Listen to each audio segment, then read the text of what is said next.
Everyone, my name is Pushpak Garg and I welcome you all to Decode commerce. आज हम क्या पढ़ने वाले हैं? आज हम पढ़ने वाले हैं कारो 2020 कंपनीज ऑडिटर्स रिपोर्ट ऑर्डर 2020। एक बार बता दूं, आपके पेपर के लिए रहने वाला है सुपर सुपर इंपॉर्टेंट। आई से 10 में से 6 बार, 6 बार पता है कितना बड़ा नंबर है? ऐसे 10 में से 6 बार 5-5 मार्क के क्वेश्चन पूछता है कारो 2020 के ऊपर। और आपको पता है मेरे भी एग्जाम्स में कारो 2020 का क्वेश्चन आया था, क्लॉज नंबर 2 इन्वेंट्री के ऊपर 5 मार्क्स का। इसमें मैंने स्कोर करा था 4 मार्क्स। तो कैसे करा था, कैसे पढ़ेंगे और क्या क्या पढ़ेंगे, वो सब मैं आज आपके साथ डिस्कस करने वाला हूँ। पहले पढ़ाने से पहले मैं एक चीज बता देता हूँ। अगर मैं बात करूँ कारो 2020 की, इसको हम पढ़ेंगे दो पार्ट्स में। दो पार्ट्स में कैसे पढ़ेंगे सर? एक पढ़ेंगे हम एप्लीकेबिलिटी, एक पार्ट में क्या पढ़ेंगे हम? एप्लीकेबिलिटी। और बचे हुए रिमेनिंग टॉपिक, रिमेनिंग टॉपिक मतलब जो बहुत इंपॉर्टेंट है, remaining topic is clauses. Clauses कितने? 21 क्लॉजेस, 21 क्लॉजेस। अच्छा, अब सर देखो मैंने आपके लिए क्या कर रखा है, मैंने आपके लिए कर रखा है, देखो मैंने आपके लिए एक हैंड रिटन नोट्स भी बना दिए। 3 पेज में मैंने आपके साथ पूरे हैंड रिटन नोट डिस्कस कर लिए, शॉर्ट फॉर्म में बिल्कुल। अच्छा, शॉर्ट में तो सर कंप्लीट नहीं होगा, अरे पूरा कंप्लीट होगा, लेकिन अगर आपको और भरोसा चाहिए तो मैंने आपके लिए एक और काम कर रखा है। मैंने क्या कर रखा है देखो, एक बहुत अच्छे डायग्राम्स फॉर्म में, शीट फॉर्म में मैंने क्या करा, आपके साथ देखो कीवर्ड्स भी हाईलाइट कर रखे हैं चीजों के, और आपको प्रिंटेड नोट्स के फॉर्म में मैंने पूरा कारो 2020 आपके लिए दे रखा है। आप टेलीग्राम चैनल पे जाके इसको डाउनलोड कर सकते हो, प्रिंट कर सकते हैं, पढ़ सकते हैं, अपने एग्जाम्स के लिए प्रिपेयर कर सकते हैं। अच्छा, बहुत कम टाइम बचा है आपके मई 24 के एग्जाम्स के लिए, तो अच्छे से प्रिपेयर कर रहा हो ना आप? अगर आपको कोई भी प्रॉब्लम आती है तो आप कमेंट्स में बता सकते हो मुझे, related to audit subject as well as किसी और सब्जेक्ट के रिगार्डिंग भी अगर होगा तो मैं आपकी डेफिनेटली हेल्प करूंगा। अच्छा देखो, मैंने ये सब करेगा, फिर जब आपको दिखेगा क्लॉजेस खत्म हो गए, 21 हमारे पूरे क्लॉजेस खत्म हो गए, उसके बाद क्या करेगा, मैंने आप क्वेश्चन बैंक भी ऐड कर दिया आपके साथ। क्वेश्चन बैंक किस तरीके से देखो, जैसे मैंने आपको बताया पार्ट ए और पार्ट बी रहने वाला है नोट्स का। पार्ट ए में discuss about the applicability of कारो 2020। हर कंपनी के ऊपर कारो 2020 नहीं लगता। देखो पहले कारो की फुल फॉर्म जानो, कारो की full form means companies auditors report order 2020। तो कंपनी ऑडिट का ही पार्ट है, तो केवल कंपनी पे लगेगा कारो 2020। पहले तो ये चीज समझो। आपने ये चीज समझ ली, अच्छा चलो ठीक है। अब देखो हर कंपनी के ऊपर कारो 2020 नहीं लगता, कंपनीज पे लगेगा और किन कंपनीज पे नहीं लगेगा, ये अभी हम पढ़ने वाले हैं। तो applicability plus clauses, part A part B मैंने दो पार्ट में बांटा हुआ है। पहले आपको इसी तरीके से बाइफरकेशन मिलेगा क्वेश्चन बैंक के अंदर भी। पहले कुछ क्वेश्चंस मैंने आपके साथ डिस्कस कर रखे हैं related to the applicability, then हमने स्पेसिफिक क्लॉजेस के पार्ट बी के अंदर क्लॉजेस के ऊपर क्वेश्चन डिस्कस करे हुए हैं। ठीक है। अच्छा, मैंने 3 पास्ट ईयर क्वेश्चन ले रखे हैं, 3 पास्ट ईयर क्वेश्चन मैंने। अब आप सर बोलोगे पास्ट ईयर में तो इतनी बार पेपर हो रखा है, आरटीपी एमटीपी भी है। मैंने पास्ट ईयर क्वेश्चंस 3 वो पिक करे हुए हैं जो सारो 2020 से कुछ रिलेट करते हैं, लेकिन बुक में कहीं स्पेसिफिकली ऐसे मेंशन नहीं है। जैसे कि सेक्शन 192 के ऊपर, इसमें हमारे पास कारो का एक क्लॉज है, सीआईसी कोर इन्वेस्टमेंट कंपनीज कौन सी कंपनीज होती हैं उसके बारे में पूरा बाइफरकेशन, पूरा सेक्शन क्या कहता है, लॉ क्या कहता है, वो बता रखा है। प्लस देखो, जब हम कारो को क्लॉज पढ़ेंगे in relation to the RBI का जो एनबीएफसी का 45 आईए वाली चीजें होती है, एनबीएफसी से रिलेटेड क्या है कारो का क्लॉज, उसके बारे में जब हम पढ़ेंगे तो सीआईसी कंपनी के बारे में डिस्कस होएगा। तो ऐसे तो सीआईसी बिल्कुल डिस्क्राइब नहीं करा हुआ है बुक के अंदर, अगर आप इस चैप्टर के अंदर जाके देखो बुक में तो नहीं करा हुआ है, लेकिन प्रीवियस ईयर क्वेश्चन में एक बार पूछा हुआ है इंस्टीट्यूट ने, तो वहां से उसके सजेस्टेड आंसर को मैंने यहाँ पे कॉपी पेस्ट कर लिया है। तो मैंने 3 देखो, ये वाला सीआईसी का क्वेश्चन है आपका, ठीक है। फिर ये वाला आपका है क्या बोलते हैं 192 से रिगार्डिंग, ये वाला है सॉरी 192 से रिगार्डिंग। और ये वाला है आपका, ये क्या बोलते हैं इनकम टैक्स में अगर डिस्क्लोजर में आपका कुछ आया, जो नया कारों का क्लॉज अभी रिसेंटली ऐड हुआ है, जो क्लॉज नंबर 10 है आपका। ठीक है, चलो देरी नहीं करते हैं, फटाफट से पढ़ना शुरू करते हैं। तो अगर हम पढ़ना शुरू कर रहे हैं तो सर पार्ट ए क्या कहता है, part A is talking about applicability को हमने यहाँ पे बना दिया पार्ट ए। तो अभी फटाफट से हम पार्ट ए डिस्कस कर लेता हूँ आपके साथ। पार्ट ए के अंदर है क्या बेसिकली, ये कहता है सिंपली सिंपली मेरे प्यारे बच्चों ये सुनो कि देखो पार्ट ए क्या कहता है। पार्ट ए कहता है कारो 2020 is applicable on all companies. कारो 2020 is applicable on all companies. And ये ना पार्ट होता है कंपनी ऑडिट का, किसका? कंपनी ऑडिट का। कंपनी ऑडिट के सेक्शन कहाँ से चलते हैं? हमारे कंपनी ऑडिट के सेक्शन चलते हैं 139 to 148 of the companies act 2013 का। ये सेक्शन से लेकर हमारे कंपनीज एक्ट का 139 से लेकर 148 is talking about the company audit. ठीक है सर। तो अब इसी के बीच एक सेक्शन होता है 143 सबसेक्शन 1, 143 सबसेक्शन 1, जो बताता है कि ऑडिटर की ड्यूटी ये भी है कि उसे अपनी ऑडिट रिपोर्ट के अंदर उसका सेक्शन बताता है एक कि कंपनी ऑडिटर, जब कंपनी ऑडिटर अपनी ऑडिट रिपोर्ट प्रेजेंट करेगा, जब अपनी ऑडिट रिपोर्ट प्रेजेंट करेगा as per SA 700 series, as per SA 700 series के अनुसार जब कंपनी ऑडिटर अपनी ऑडिट रिपोर्ट प्रेजेंट करेंगे तो एज अ अनेक्शर, अगर वो कंपनी कारो 2020 की लिमिट में आती है तो उस कंपनी का उसको एज अनेक्शर कारो रिपोर्ट भी प्रेजेंट करनी पड़ेगी, कारो 2020 की एक रिपोर्ट भी प्रेजेंट करनी पड़ेगी। अगर आप सीए फाइनल स्टूडेंट्स हो और आपने ऑडिट कराओ ड्यूरिंग योर आर्टिकलशिप, तो आपने देखा होगा ना, पहले ऑडिट रिपोर्ट के अंदर क्या था, हाँ, to the members of the this company independent audit report, हमने ओपिनियन फ्रेम कर दी। फिर उसके बाद क्या आता है, उसके बाद हम उसके अंदर क्या देखते हैं, ऑडिटर की रिस्पॉन्सिबिलिटी क्या है, कंपनी की रिस्पॉन्सिबिलिटी क्या है, गोइंग कंसर्न के बारे में बताते हैं। फिर एक और एक्शन आता है, अगर हम आईएफसी इंटरनल फाइनेंशियल कंट्रोल के अगर बारे में उसका लिमिट के अंदर भी आते हैं, तो उसके लिए भी हमें एक एनेक्सर देना पड़ता है। ऐसी अगर हम कारों की एप्लीकेबिलिटी के अंदर आते हैं, as a part of audit report we have to present it as an annexure, कि कारो 2020 के क्लॉजेस बताने पड़ते हैं।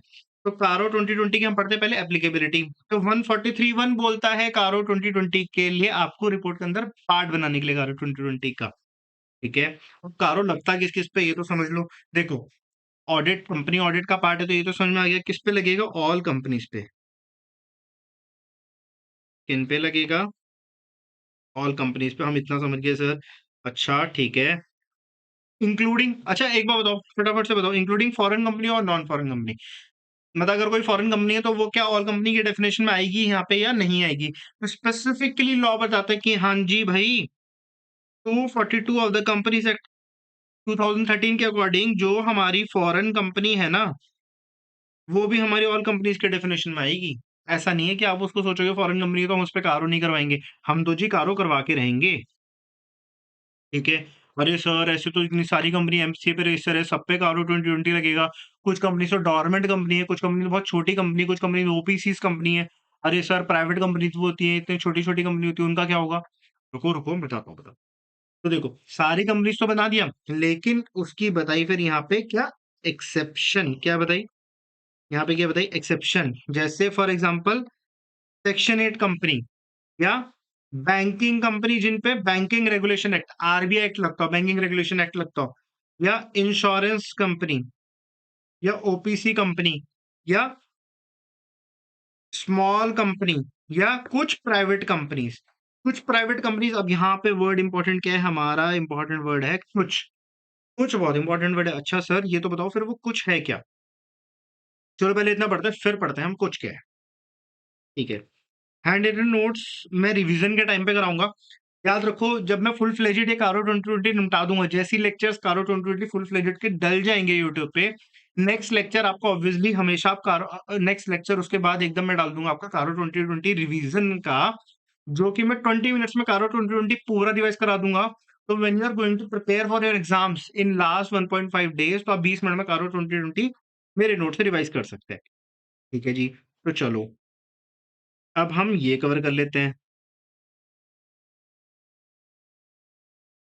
तो देखो मैंने आपको क्या पढ़ाया, हम पढ़ रहे हैं पहले पार्ट ए के बारे में। हम पढ़ रहे हैं पार्ट ए के बारे में। तो पार्ट ए क्या कहता है, company company auditors report order 2020 का, कि एवरी कंपनी, या every company including foreign company as defined in 242, जो 242 के अंदर डिस्क्राइब कराया हुआ है ना कंपनीज एक्ट 2013 के, वो वाली फॉरेन कंपनीज भी इंक्लूड हो जाएंगी ऑल कंपनीज के डेफिनेशन में, अलॉन्ग विद देयर ब्रांचेस। अगर उनकी कोई ब्रांचेस भी है ना तो भी कारो 2020 उन पे भी एप्लीकेबल होता है। एक्सेप्ट कुछ कंपनीज को हमने क्या कर दिया, हमने बोला चलो ठीक है आपको कर देते हैं माफ, जैसे banking company, insurance company, companies license and operating, मतलब सिंपल सी अगर हम इसको बात बोले तो ये कौन सी कंपनी हुई, ये हुई सेक्शन 8 कंपनी। ये कौन सी company, section 8 company. OPC company, 1% company, या हमारी हो गई स्मॉल कंपनी। अच्छा सर, स्मॉल कंपनी कौन सी होती है? स्मॉल कंपनी देखो पहले ना लिमिट कुछ और थी, अब रिसेंट वाली लिमिट एक बार ना आप याद कर लो, पेपर में इस पे क्वेश्चन मतलब इस तरीके से फ्रेम होएगा कि वो ना आपसे पूछेगा एप्लीकेबिलिटी है या नहीं है, इस तरीके का एक क्वेश्चन मैंने डाल भी रखा है क्वेश्चन बैंक के अंदर। तो वो पूछेगा आपसे एप्लीकेबिलिटी है या नहीं है, तो उसका नहीं होने का रीजन होगा बिकॉज कंपनी तो उसको माफ करा हुआ है। तो स्मॉल कंपनी कौन सी होती है? Small company means a company rather than a public company, जो पब्लिक कंपनी नहीं, पहली बात याद रखना।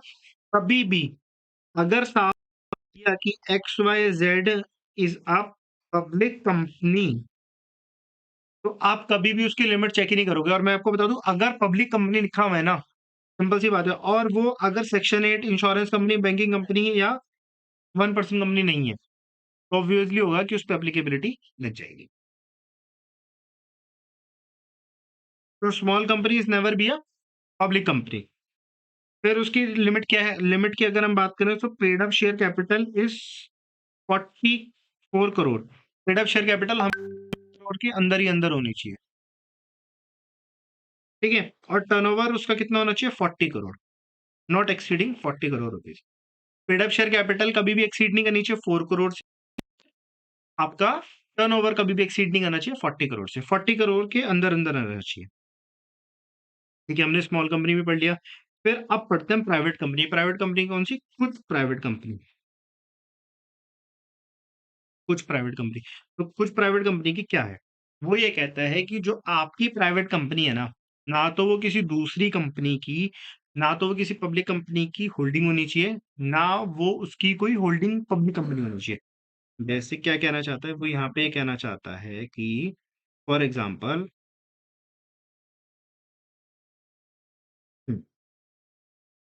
एक्स वाई जेड एक कंपनी है, ये कौन सी कंपनी? ये है प्राइवेट कंपनी। तो दो सिचुएशन बनाता हूँ मैं आपके लिए। अच्छा चलो, मैं आपको तीन सिचुएशन देता हूँ। 1, 2, 3। Z public company is a holding company of X Y Z. एक सिचुएशन हुई, ए कोई Z public company is a subsidiary of X Y Z. और एक सिचुएशन आपकी हुई कि Z private company is a holding company of X Y Z, जो हमारी कंपनी है। तो आप मुझे कमेंट सेक्शन में जाके बताओ कि भाई कौन सा सेक्शन, कौन सा केस, ये है केस नंबर 1, ये है केस नंबर 2, ये है केस नंबर 3, कौन से केस में आपका कारो एप्लीकेबल होएगा और कौन से केस में कारो एप्लीकेबल नहीं होगा। आप मुझे कमेंट सेक्शन में जाके फटाफट से बताओ। पहले कमेंट सेक्शन में कमेंट करो, फिर आगे, ठीक है। तो पहली सिचुएशन क्या हुई? पहली सिचुएशन हमारी हुई कि कोई भी प्राइवेट कंपनी जिसकी सब्सिडरी या होल्डिंग कंपनी, पब्लिक कंपनी की ना वो सब्सिडरी होनी चाहिए, ना वो होल्डिंग कंपनी होनी चाहिए। उसके साथ-साथ वो बिलो 3 कंडीशंस को भी फुलफिल करना चाहिए। जो पहली कंडीशन, दूसरी कंडीशन, तीसरी कंडीशन। अच्छा मैं पहले शॉर्ट में बताता हूँ, शॉर्ट में देखो क्या है। शॉर्ट में याद कर लो, paid up share capital plus reserves and surplus, borrowing और टर्नओवर। 1, 1, 10, 1, 1, 10, और उसके अंदर होना चाहिए, मतलब क्या है? कभी भी एक्सीड नहीं करना, सॉरी मैंने गलत साइंस बना दिए।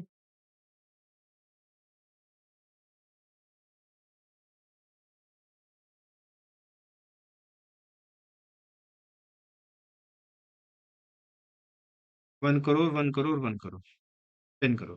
तो आपकी paid up share capital plus reserves and surplus आपके हमेशा कितने होने चाहिए at the balance sheet date? Balance sheet date पे ना आपका कितना होना चाहिए? 1 करोड़ से एक्सीड नहीं करनी चाहिए। 1 करोड़ जितनी होनी चाहिए, 1 करोड़ से एक्सीड नहीं करनी चाहिए। बोरिंग आपकी ड्यूरिंग द ईयर, पूरे साल में कभी भी ऐसा नहीं होना चाहिए कि फॉर एग्जाम्पल ये एक साल है, एक 2022, 31/3/2023, यहाँ पे हम, तो यहाँ पे बोरिंग आपकी कितनी थी? 60 लाख रुपीज फॉर एग्जाम्पल मान लो। यहाँ पे आपने और बोरो करा, तो यहाँ पे आपकी हो गई 120 लाख रुपीस, यहाँ पे हो गई आपकी 180 लाख रुपीस, यहाँ पे आपने कुछ रीपे कर दिया 90 लाख हो गई, यहाँ पे आपकी फिर से 110 लाख रुपए हो गई, लेकिन आपने साल के एंड में आते आते आपको लगा वो खारो लग जाएगा। आपने क्या करा, आपने उसको कर दिया 193 लाख रुपीस। तो अब बताओ यहाँ पे कारो 2020 की एप्लीकेबिलिटी होगी या नहीं होगी? तो देखो, यहाँ पे है बोरोइंग के लिए क्या बोलता है, बोरोइंग के लिए बोलता है at any point during the year, at any point during the year, आप एक ईयर लिख लेना, at any point during the year. अगर any point of time during the year में ना उसकी borrowing outstanding borrowing from bank, NBFC, financial institution, अगर उसकी 1 करोड़ रुपीज से एक्सीड करती है ड्यूरिंग टाइम, भले ही 31/3 को वापस 1 करोड़ की लिमिट के अंदर आ गई, लेकिन अगर एक बार एक्सीड कर दिया दैट मीन्स कि वो क्या होगा, अब वो कारो 2020 उस पे एप्लीकेबल हो जाएगा। अच्छा, और क्या कहते हैं, total revenue as disclosed in schedule 3, total revenue as disclosed in schedule 3 आपका कितना होना चाहिए, वो होना चाहिए 10 करोड़ की लिमिट में। ये भी क्या है, as per the financial statement, जो फाइनेंशियल स्टेटमेंट है पिछले साल के अकॉर्डिंग। ठीक है, तो हमने ये पढ़ लिया। अब कुछ नोट्स की बातें, कुछ नोट्स की चीजें क्या थी। नोट वन क्या कहता है, नोट वन ये कहता है,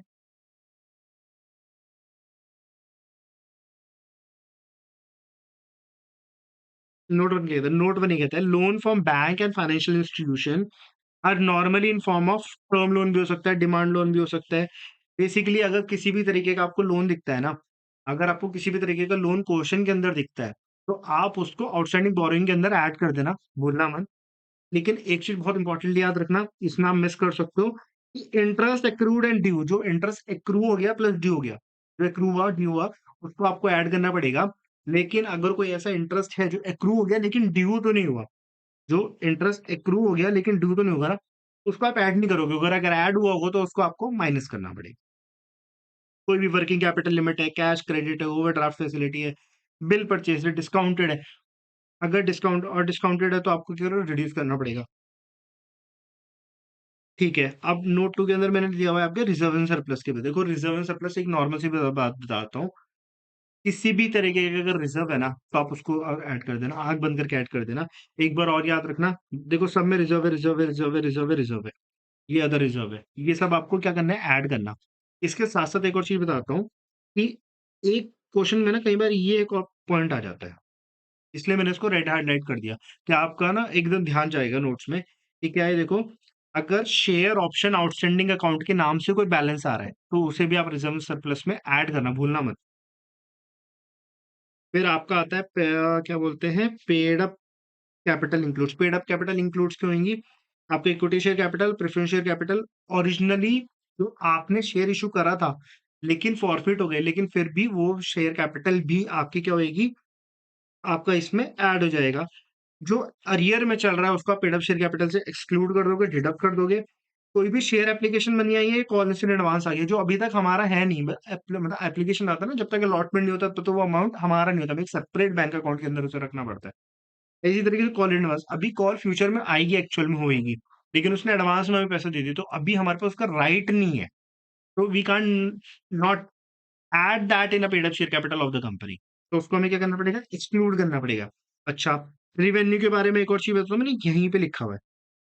तो रेवेन्यू जो शेड्यूल 3 का आपका total revenue as per schedule 3 बोला है ना, इट इंक्लूड्स एक तो अदर इनकम, अगर आपकी अदर इनकम है वो भी, plus revenue from discontinued operation, जो ड्यूरिंग द ईयर ऑपरेशन कोई डिसकंटिन्यूड हो गया, इसके हम इंडिया के अंदर अकाउंटिंग में पढ़ते हैं। अगर कोई ऑपरेशन हमारा ड्यूरिंग द ईयर डिसकंटिन्यूड हो गया और कुछ पार्ट ऑफ द ईयर हमने उसमें से रेवेन्यू अर्न करा है, तो that also be added in your total revenue का। ठीक है, चलो मेरे साथ फटाफट से बोलो। हमने पार्ट ए एप्लीकेबिलिटी फिनिश कर दिया। क्या क्या था, एप्लीकेबिलिटी ये कहता है as per section 143(1) of the companies act 2013, CARO 2020 will be applicable on all the companies including foreign company as per section 242 2 subsection 42 of the Companies Act 2013 and also includes branches except हो तो क्या, देखो banking company, insurance company, section 8 company, OPC company, small company कौन सी, जिसका paid up share capital is not exceeding 4 crore rupees and जिसका turnover does not exceed कितना 40 crore rupees. Okay, done. और क्या था हमारे पास, इसमें ओपीसी कंपनी था हमारे पास, और प्राइवेट कंपनी कौन सी, कुछ प्राइवेट कंपनी, कुछ मतलब जो कंडीशन फुलफिल कर रही हो। क्या कंडीशन फुलफिल करनी पड़ेगी, कंडीशन फुलफिल करनी पड़ेगी कि भाई वो private company should not be holding और subsidiary company of any other public company, किसी दूसरी पब्लिक कंपनी की वो क्या नहीं होनी चाहिए, होल्डिंग और सब्सिडरी। अच्छा, आपने आंसर दे दिया ना, वो 3 केसेस बताए थे, उसमें कौन से केस पे कारो 2020 एप्लीकेबल होगा या नहीं होगा, फटाफट से बताओ मुझे, ठीक है, कमेंट सेक्शन में। अच्छा ठीक है, ये हो गया। इसके बाद और क्या था, इसके बाद था हमारे पास, ये फुलफिल तो कंडीशन करनी है, बेसिक कंडीशन, इसके साथ साथ 3 कंडीशन और फुलफिल करनी है कि उसका paid up share capital plus reserve and surplus 1 crore से ऊपर नहीं गया हो at the time of balance sheet date. ठीक है, साथ ही साथ उसका क्या है, outstanding borrowing from bank, financial institution और एनबीएफसी 1 करोड़ रुपीज से ऊपर नहीं गया हो during any time during the year. साथ ही साथ total revenue as per schedule 3, and that includes other income and revenue from the discontinued operations, वो भी कितना नहीं गया हो, 10 करोड़ रुपीज को एक्सीड। अब ये देखो, ये तीनों कंडीशन ना हमें तीनों चेक करनी है, तीनों अगर में से कोई भी वॉयलेट हो गई, दैट मीन्स कारो 2020 एप्लीकेबल हो जाएगा। और सुपर कंडीशन तो ऊपर की पता है ना, that particular private company should not be a subsidiary और a holding company of any other public company. ठीक है, चलो जी। तो एक काम करता हूँ, फटाफट से इसी पार्ट में मैं आपके साथ क्या करता हूँ, क्वेश्चन आंसर भी एक दो डिस्कस कर देता हूँ।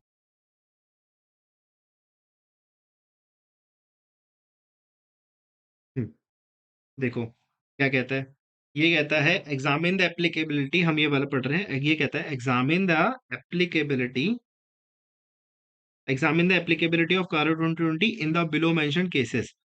Educating child in a limited company registered under Section 8 company. Section 8 company exception है, नहीं हो गया CARO 2020 applicable.